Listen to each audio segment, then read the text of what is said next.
Welcome to Brainstoryum. I'm Anna Tizard, award-winning dreampunk and deeply weird fantasy author.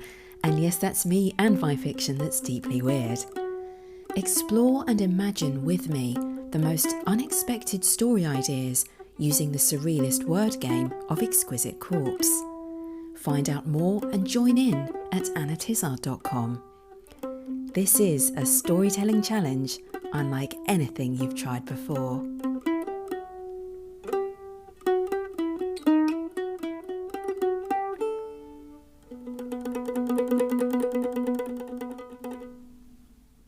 Hello, imaginative people. I'm Anna Tizard, and this is episode 61 of Brainstoryum. Now, last time I had so many responses to the writing prompt I invited feedback on that this became the basis for my pre-word game ponderings, meanderings on the process and experience of creative writing. And you know what? It's happened again. Even more incredible ideas have poured in from my hugely imaginative listeners, and each of these presents a whole new journey into a story idea, which again could develop in countless different interpretations depending on the choices you make, consciously and unconsciously.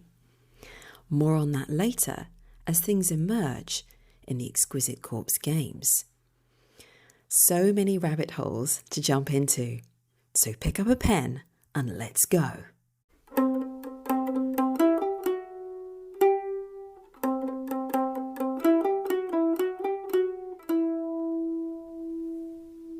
The writing prompt I suggested at the end of the last show was the intoxicating box. What kind of box, I asked you? What is it that's intoxicating about it? Is it the container itself or some kind of magic that lies within? Judah Mahay, who writes fantasy with a literary flavour, said, "Woe is I that dareth touch the box that intoxicates so. I find my mind slips to a past not felt since the past before and the one before that.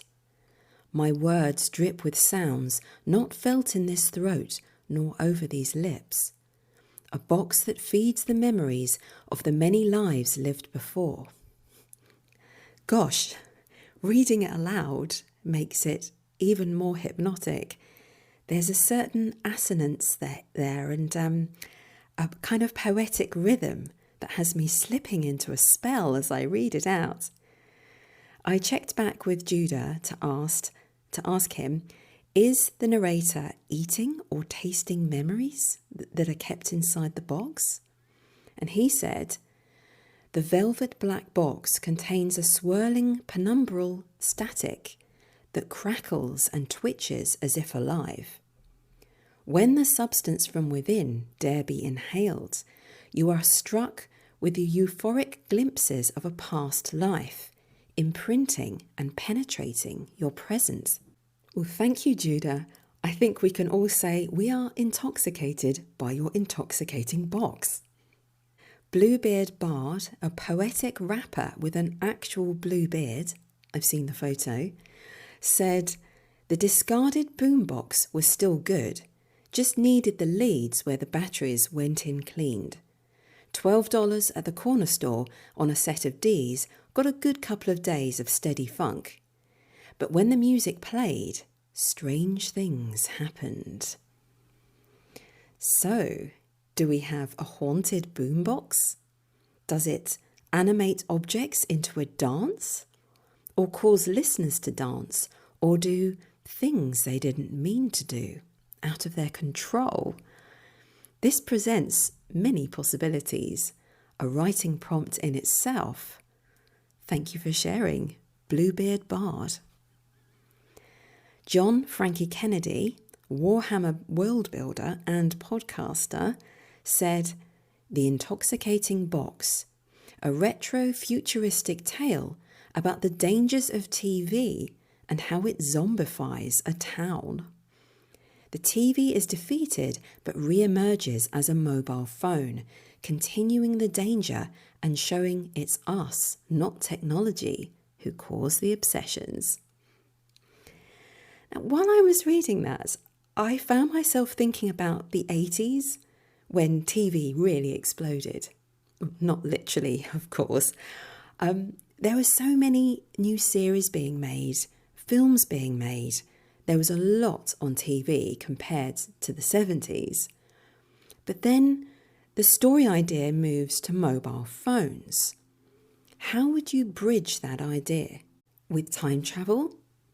Or, and I'm seeing this play out in my head as if it were a movie, could you have a beginning scene where TV is defeated as a zombifying force, somehow, and then we zip ahead to the present day, and it's the son or daughter of the person who fought TV, or zombies, or both, who now has the much harder task of fighting the influence of mobile phones and the internet.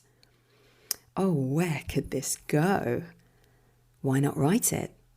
I'm getting geek vibes, but with a sprinkling of Terminator. If you write this, please let me know. Tell me where it goes. Nick Vrakart, who writes urban and contemporary fantasy with a splash of horror, said, "There were numerous gifts brought to the museum director on opening night, some fitting for the museum, some not so much, but one that stood out was the snuff box, the old tobacco case lined with gold. It was opened, full of ash, and closed, and when opened again, it was empty." I do like museum-based stories. There's not enough of them, in my opinion. So many opportunities for mysteries in a museum because they contain all these objects that don't belong there and don't belong in our time. The ash that disappears is making me think about time for some reason. It's there, then it isn't there. But what is it? The cigar ash of a scientist or important thinker in another century? Are his or her thoughts tipped out with each dab of the cigar against the box, mulling over possibilities, theories? Thank you for this curious idea, Nick. Jan Miklasiewicz, who writes poems and short stories, said, "A music box with an enchanting melody. Like Narcissus at the water's edge, you can't pull yourself away. If someone doesn't break the spell, you'll keep playing it until you perish." And I can't help but wonder, what is the experience like for the person who falls under this spell? Is it pure euphoria? Are they addicted to the music? Do they feel like they're flying high above their bodies and entering other realms of existence? And who helps them break the spell? You could get quite dreampunk with this. Thank you, Jan. Go Rhyming, who likes to go rhyming, said, "An intoxicating box is where childhood memories are stored. The ones that are not quite innocent, the ones that are dangerous and otherworldly. Our adult brains can't handle the undefinable, so we lock them away where they languish, half-remembered." Well, I particularly like this because while it's clearly the premise for some fantasy, it's psychologically true. This, to me, is a magical combination. When it comes to fantasy, we're thrilled by stories that surprise us with the impossible and something we'd never have imagined on our own before, just daydreaming or whatever, and yet it feels like truth because it has in some sense happened to us. We do lock away childhood memories and thoughts, especially when they no longer make sense to us as adults. And the same thing happens with dreams too. Something to think about. Thank you for this idea, Go Rhyming. Alessandro Bozzo, children's author, said, Farley dropped in for a pint at his regular haunt, the intoxicating box. The usual Far? Asked the bartender, sliding a bowl of peanuts across the counter. The pub door jingled open, and the hair on Farley's neck stood up as a shadowy figure appeared in the doorway. I love it. A great opening to a story. It really sets the scene. I hadn't thought of the intoxicating box as a pub name, but now that you've suggested it, it feels right. It's intoxicating. And a room or a bar is a kind of box that attracts weird strangers. But who is this? I feel like this is one where the answer would come to me if I imagined my way through the main character's day. For an enemy in a story should present or fulfill the protagonist's deepest fears. So the answer to who this shadowy figure is lies within the protagonist's own character and own life. Take time with that if you want to explore this story, and the answer will present itself to you. Or, I should say, the shadowy figure will present itself to you. Thanks for the idea, Alessandro. Writer Jack Morris said, In the home for old pirates, there's a treasure chest made from the fabled poppywood tree and lined with soft, stained cotton. Babs the barmaid's apron. When the south wind is high and the pirate's phantom legs get twitchy, Nurse Meg opens the box and the old lags sleep once more. Ooh, that does feel very mysterious. Yet there are specific objects placed in the box which lend it power, it would seem. A fabled poppywood tree and, or the wood from it, and an apron from a much-loved barmaid. One way into this idea is to explore the stories surrounding these objects. I feel like you'd be peeling away the layers of history of these old-time pirates. Thank you, Jack, for sharing your idea, and thank you to everyone who suggested ideas. As usual, there is a massive wealth of inspiration to be found when different people explore just a single phrase, like the intoxicating box. Well, imagine how many more story ideas await us in the story games today, since each Exquisite Corpse contains 2 describing word-noun combinations, as well as being an entire sentence in itself. I think it's time to reach into the socks of destiny. And for those who haven't listened before or played before, Exquisite Corpse mixes your words and phrases into a very weird sentence that goes describing word noun, action, describing word noun. So let's try for our first word, describing word, which is from Paul Thomas, shifty. Could that be physically shifting around, or could it be a suspicious kind of character? Let's find a noun. This is from Sean, also known as Blue Wizard Facts. Corpse.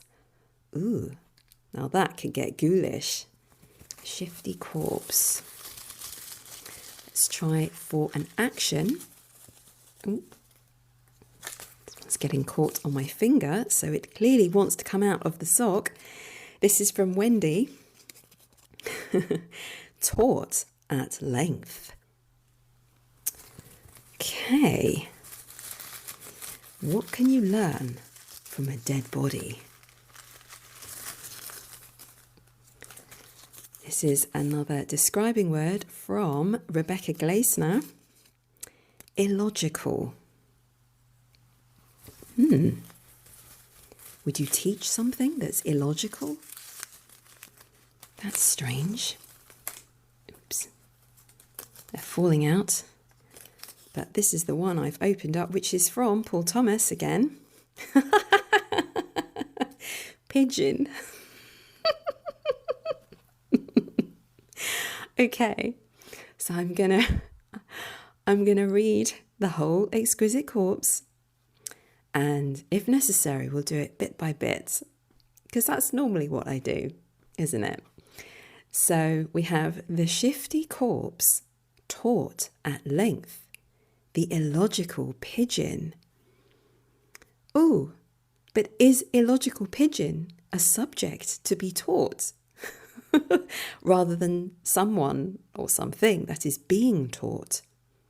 Because you can teach, you can teach geography, you teach geography, but do you teach illogical pigeon? Oh, but hang on a second. I've come across a use of the word pigeon, like pidgin English, which I don't even know if it's a derogative or neutral term. It just means a different version of English, or whatever language it is, that's developed as a kind of offshoot to the original version by a distinct group of people, and which has its own quirks that fall outside the norm, the mainstream version of English. This is a tricky one, though. I'm just trying to cast wide for what this could mean, because illogical pigeon has really caught my attention here. But do you know what? I haven't used the dictionary in ages, and I'm going to look up pigeon and see what it says. Let's have a go. Because the dictionary does surprise me from time to time. You think you know a word,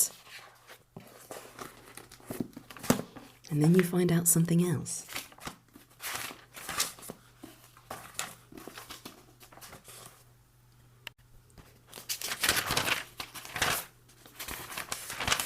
Okay, here we go.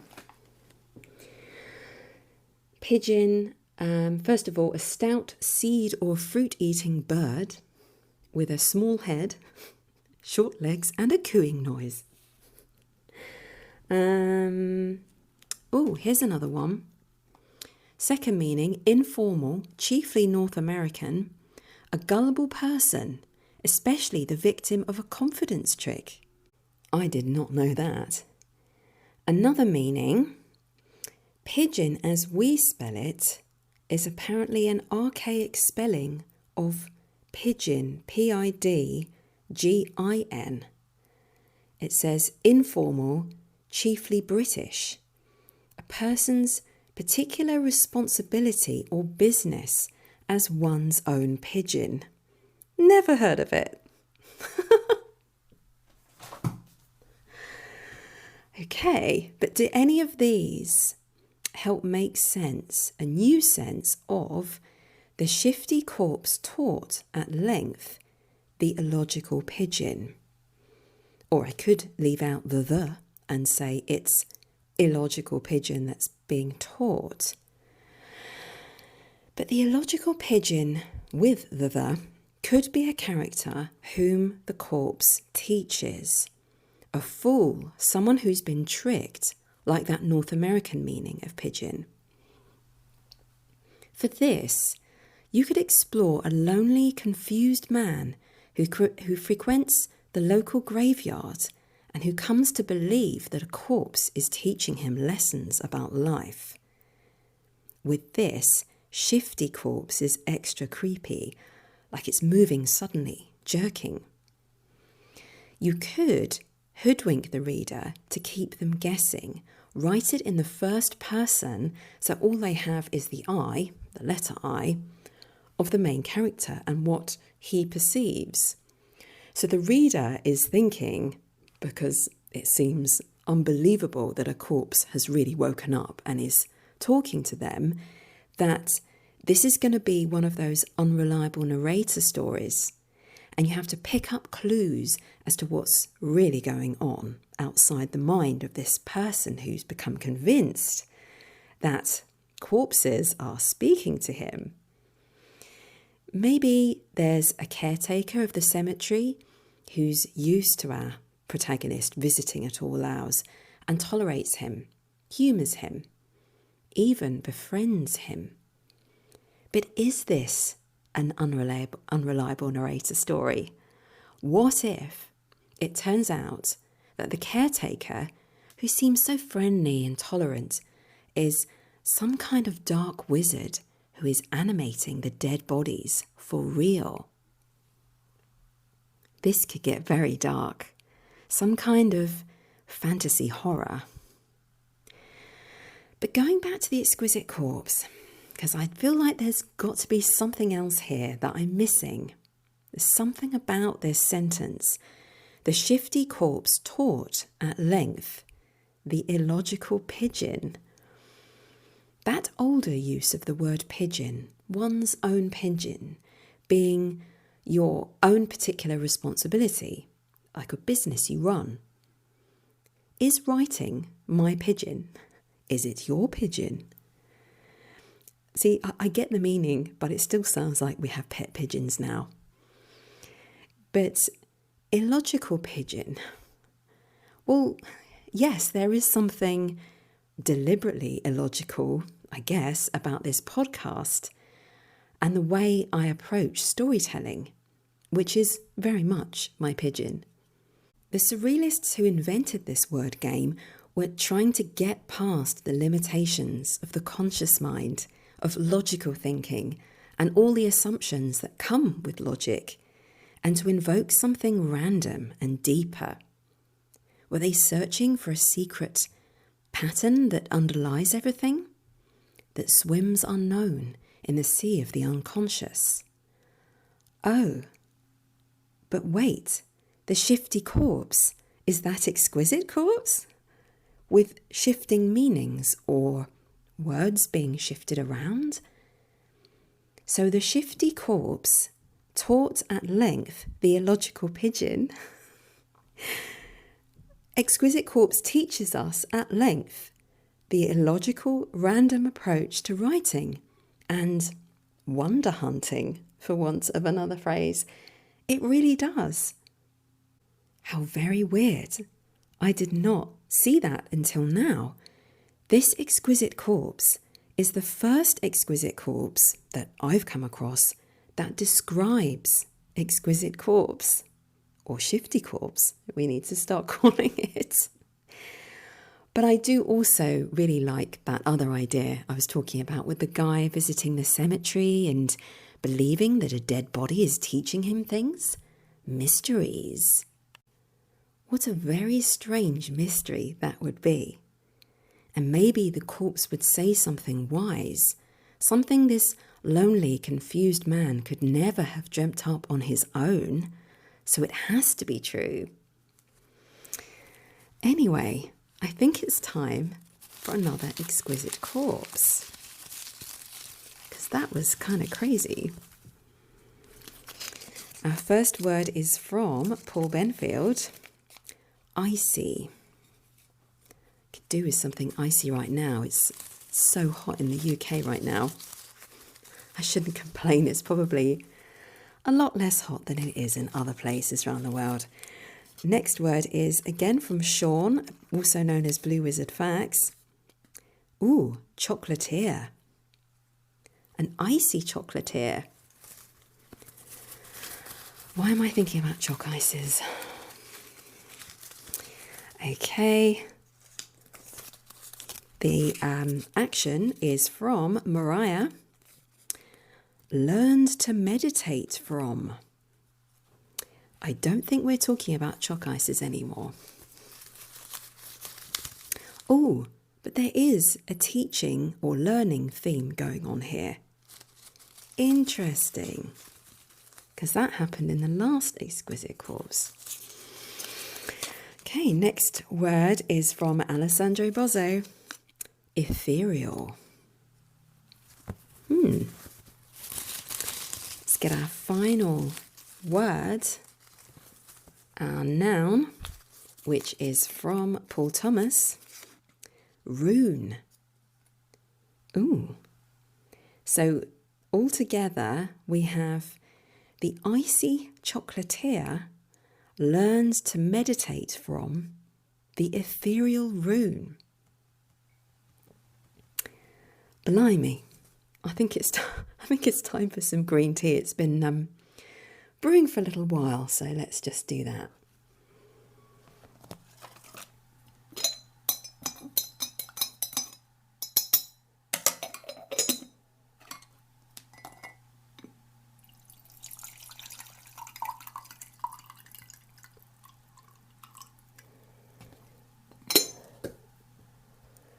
Okay.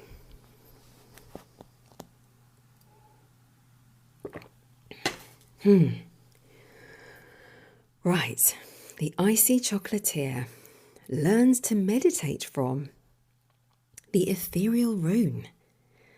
There's a flavour to this in my mind, not just a chocolatey flavour, and I am a chocoholic, so it's significant that I'm getting other flavours from this as well.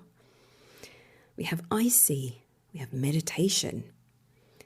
I love runes as well. I find them fascinating as a very early form of writing. Ethereal? Well, you can't get much better than ethereal to top it off. With all the weirdness, something light and delicate that seems to be of another world, like a spirit. But this is somehow teaching or showing an icy chocolatier to meditate? Okay, there's a bit too much going on here, too many ideas floating around. So I think I'll have to consider separate parts of the sentence in turn, like I did last time, or I think I pretty much do this all the time now. It's a method that seems to work. Break it down into bits. So an ethereal rune.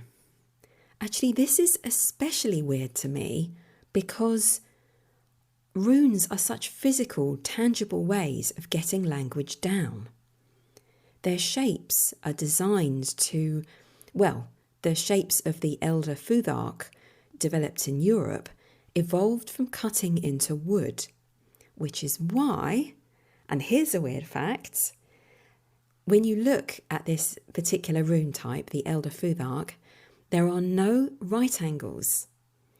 There are no horizontal lines. There's only vertical lines and sort of 45-degree angles to that. Have you ever noticed that? Maybe not. Look it up. And the reason for this is because you'd make a mess if you cut against the grain. You'd spoil the wood. You'd split it. You heard it here first.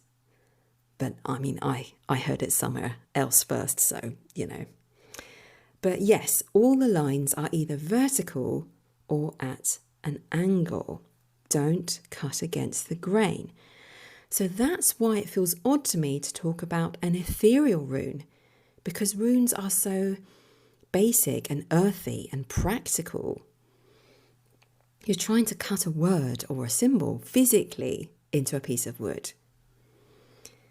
But ethereal runes, could they be letters or words from another world? Can these floaty symbols teach someone to meditate? How about an icy chocolatier?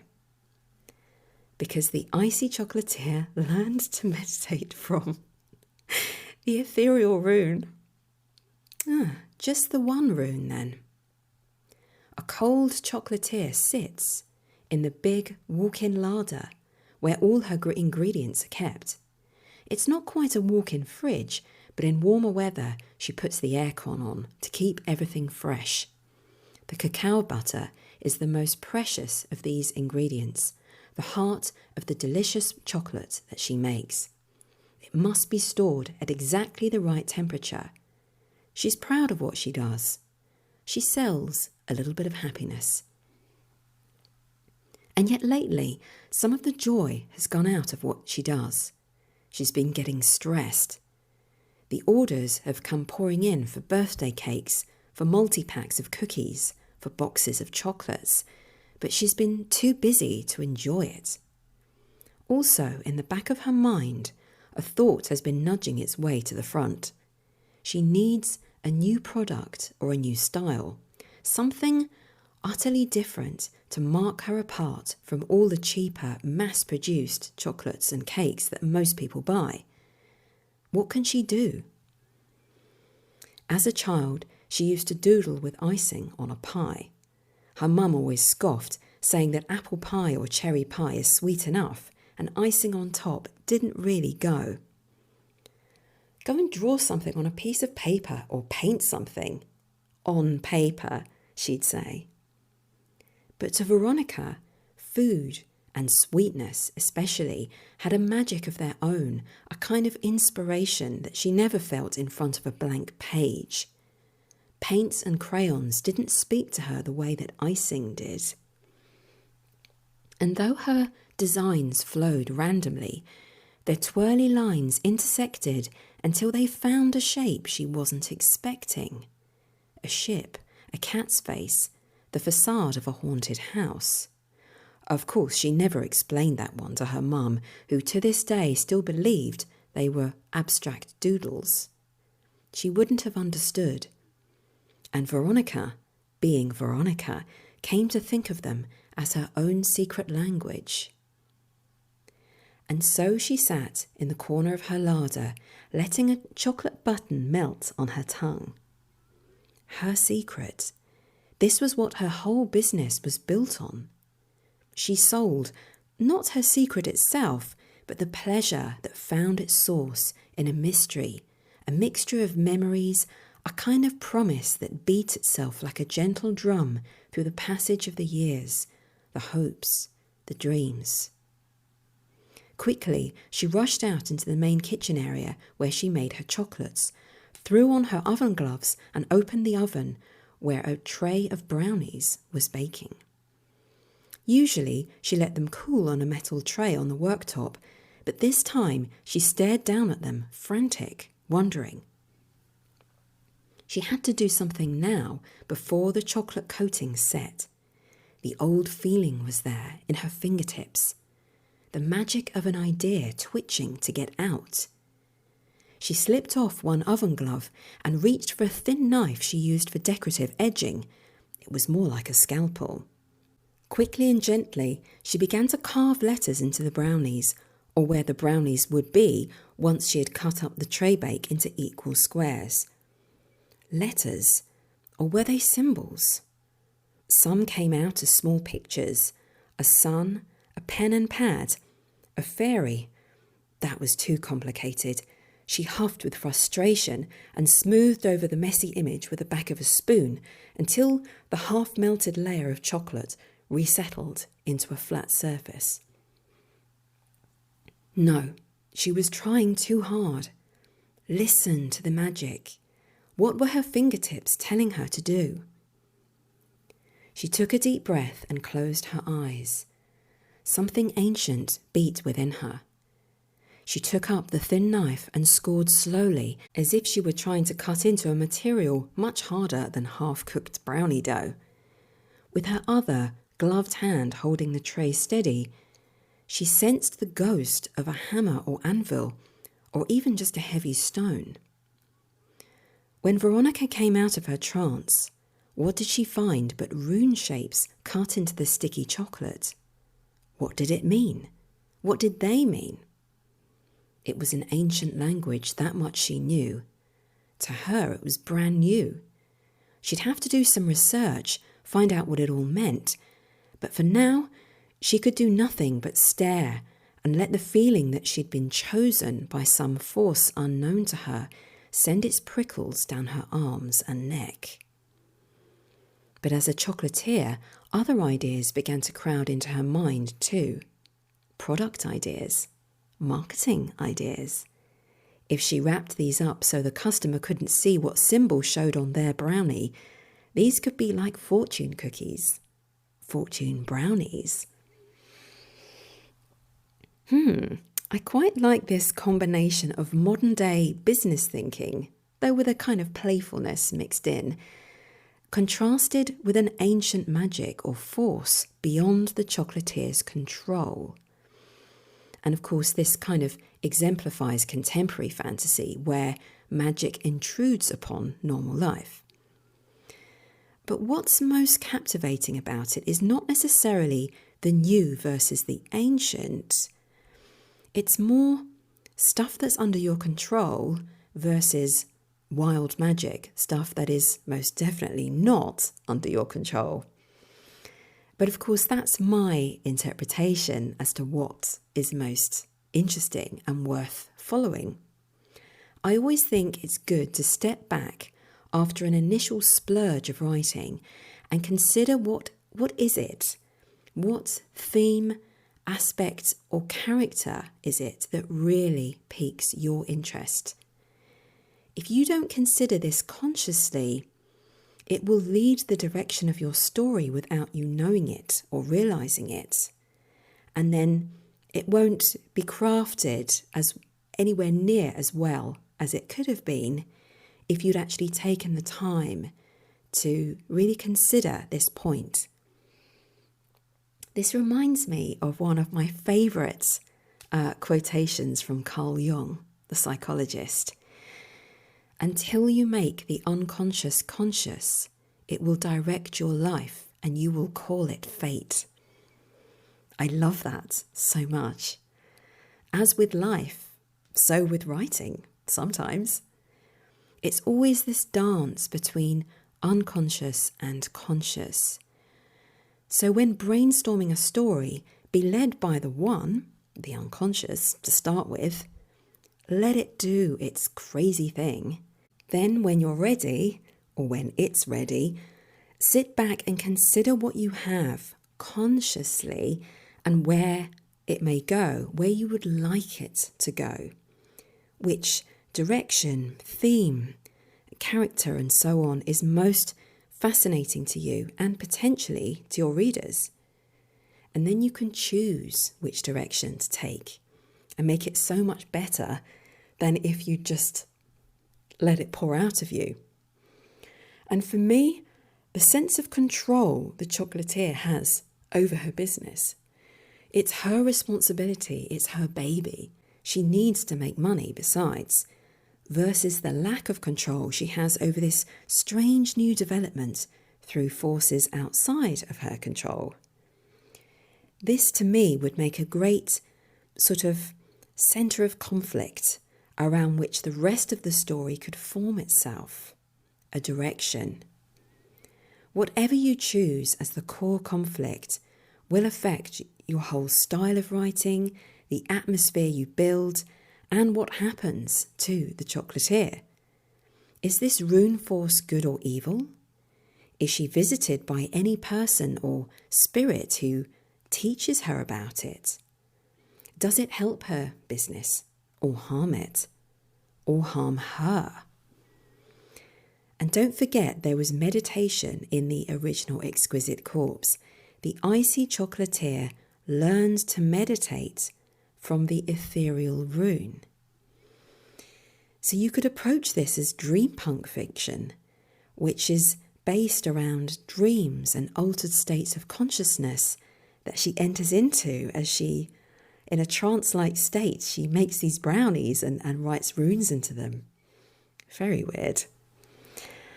Okay, I feel like that story idea is more or less bursting at the seams now.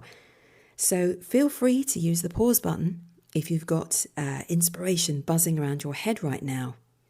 But for me, it is time for another Exquisite Corpse.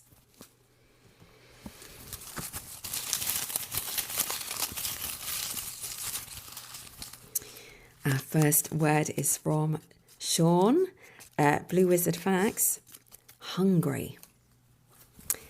It's a good place to start because they do say you should make your character want something, even if it's a glass of water or food.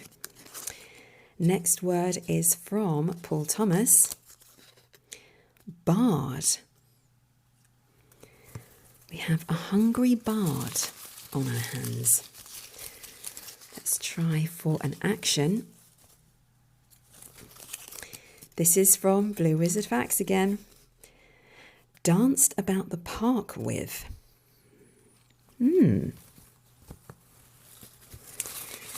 Let's try for another word, describing word, which is from Twitter ID Kester Park 57818. Acicular.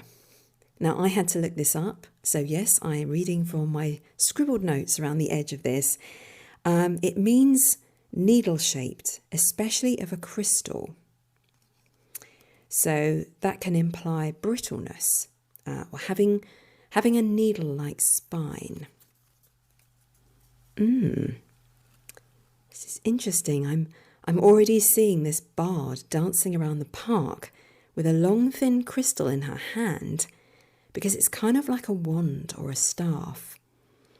A bard isn't necessarily a wizard per se, but I guess you might bring props to a storytelling event, or even take on a character that you're talking about. So if she tells a story about a magician or a wizard, maybe that's who she's channeling, waving this thing around. Anyway, I think I'm getting ahead of myself before we even know what this acicular thing is. No pressure. Final word. This is from Anonymous. I haven't heard from Anonymous for a while. The word is God. Oh, that doesn't make immediate sense. Maybe it will, with a bit of thinking. A bit of green tea. Thank you very much. Okay. So the hungry bard danced about the park with the acicular god. First, I want to know why this bard is dancing around the park, especially when she's hungry. Hungry for what? Chips? Attention? Greatness as a storyteller? I can understand that hunger. How can a crystal be a god? Does it represent a god or a spiritual power? Crystals are considered by some to have spiritual or psychological influence, and this is a storyteller, so she may or may not personally believe the same. It could be part of an act, acting out a story.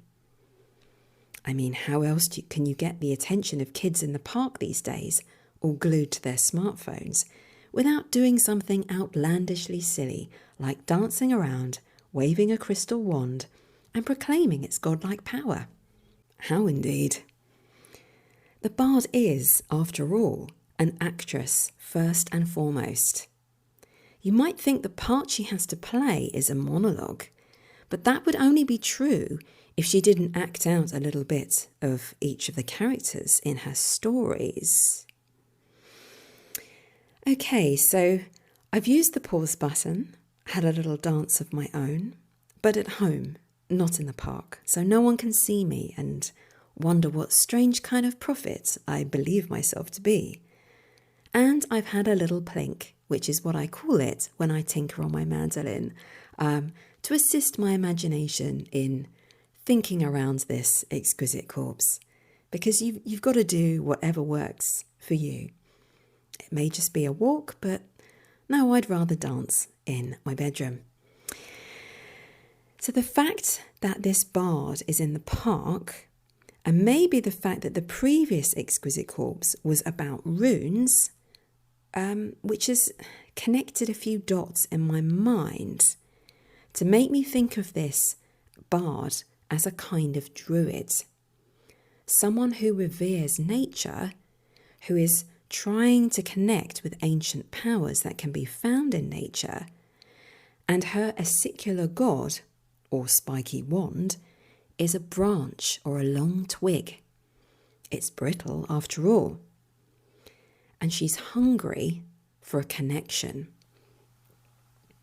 She prances, she dances, her twig forked like lightning. She screams, it seems, altogether quite frightening. The parents, the kids, are agape with wonder.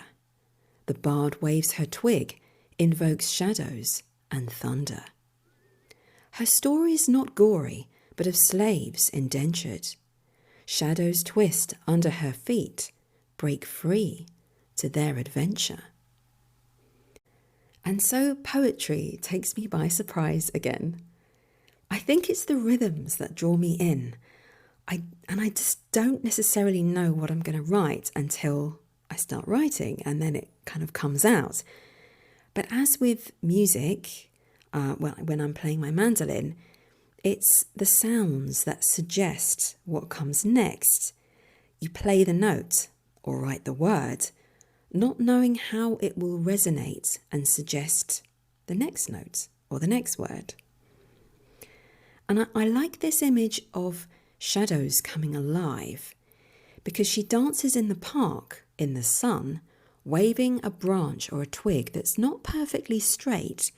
It has further shoots sprouting off it, and it's these that seem to create weird shadows underfoot, mixed with her own shadow.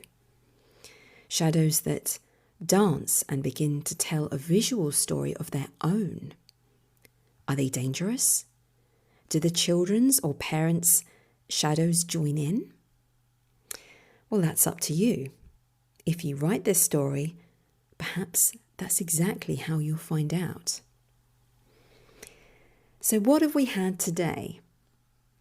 An exquisite corpse that's an ode to exquisite corpse. Or hints at a story about a person who believes he's being taught life lessons or an esoteric wisdom by a corpse. Then a chocolatier rediscovering a passion for artwork combined with baking. Or is it a language that can help her business blossom? Or maybe it will destroy it. And finally, a bard dancing in the park, waving around a twig that casts shadows, stories to wow and frighten. It's all felt quite spiritually evocative today, and about learning and teaching or showing. I love it when connections seem to make themselves known. Even though all the words are pulled at random, they seem to work in tandem. Still got the poetry bug. It's funny, I had to pause then because just as I said the word bug, a fly came into the room, a really loud one. That is the universe agreeing that these are true connections. Okay then, who are we to argue with the universe? So what word combination shall I suggest for your feedback this time? How about the ethereal rune? I like how it seems to contradict itself because it's something wispy and fairy-like and yet solid, tangible, carved into wood. But, of course, if you prefer any one of the other word combinations, just get in touch anyway and share your idea if you'd like a shout out on the next show.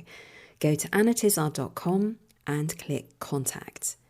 Or find me on Twitter. And yes, I still call it Twitter. Until next time, go forth and be inspired. I hope you enjoyed today's Brainstoryum. You can find out more about Exquisite Corpse and my series, The Book of Exquisite Corpse, at annatizard.com. Subscribe to my e-newsletter and you'll get Volume 1 for free. And while you're there, why not submit a few words to the Socks of Destiny on my play page? You may inspire me or inspire yourself to write a unique new story.